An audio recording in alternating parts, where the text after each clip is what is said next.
Now to Capitol Hill for what's expected to be a very busy day. Federal Reserve Chair Jerome Powell is scheduled to testify before Congress for the second day in a row as inflation worries linger. And he's not exactly offering good news when it comes to those interest rate hikes that he's been teasing. Here now to unpack it all for us is congressional correspondent Julie Tsirkin. Julie, good morning. So what did Powell have to say about those interest rate hikes?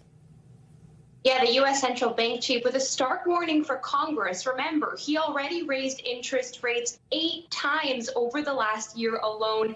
And he said due to hotter than expected economy and the inflation rate still at around 6.5%, that might have to happen again and at an accelerated rate. Take a listen to what he said. Although inflation has been moderating in recent months, the process of getting inflation back down to 2% has a long way to go and is likely to be bumpy. As I mentioned, the latest economic data have come in stronger than expected, which suggests that the ultimate level of interest rates is likely to be higher than previously anticipated. If the totality of the data were to indicate that faster tightening is warranted, we'd be prepared to increase the pace of rate hikes. Yeah, so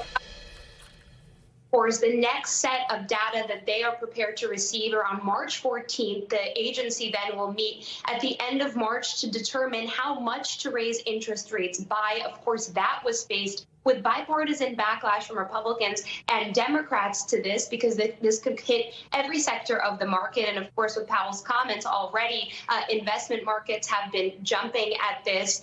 We've seen concern from not only the U.S., but also globally to his remarks there, because he suggested that while the Fed raised interest rates just 1/4 percentage point last month, that could jump back up to 0.5 percentage point, of course, concerning lawmakers in the room.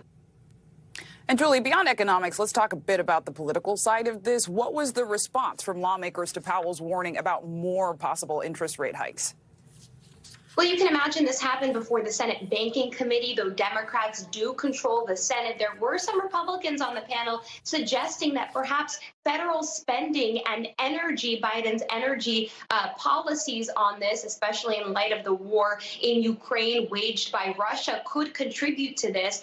But you also had Democrats, especially progressives in the room. I'm talking about Senator Elizabeth Warren, who spoke to the job losses that these interest hikes could bring and the fact that companies were still profiting despite these higher interest rate hikes, affecting consumers and affecting employees. Take a listen to that heated exchange.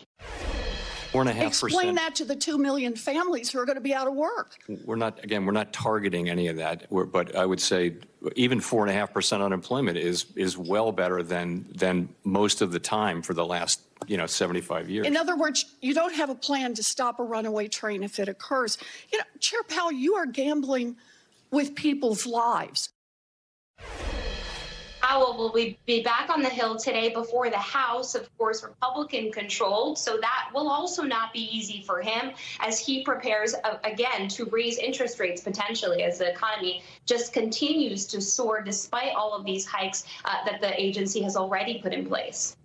And Julie, briefly, while we have you, I do want to turn to another high-profile hearing we're expecting today. The acting administrator of the Federal Aviation Administration expected to testify. What do we think we're going to hear? Yeah, well, Senator Ted Cruz is the top Republican on the Senate Commerce Committee, where Billy Nolan, the acting FAA administrator, is expected to come before. And I raised Ted Cruz because last week the panel actually had before it Biden's current FAA administrator, the nominee for that position, Phil Washington, and Cruz expressing concerns over his nomination. But look, today's hearing is set to focus on the safety reforms the FAA is putting into place, particularly after 2 deadly Boeing crashes that left 400 people dead in 2018 and 2019. So the FAA is certainly in the hot seat today on Capitol Hill. A lot to watch in the sky and on the Hill. Julie Tsirkin, thank you.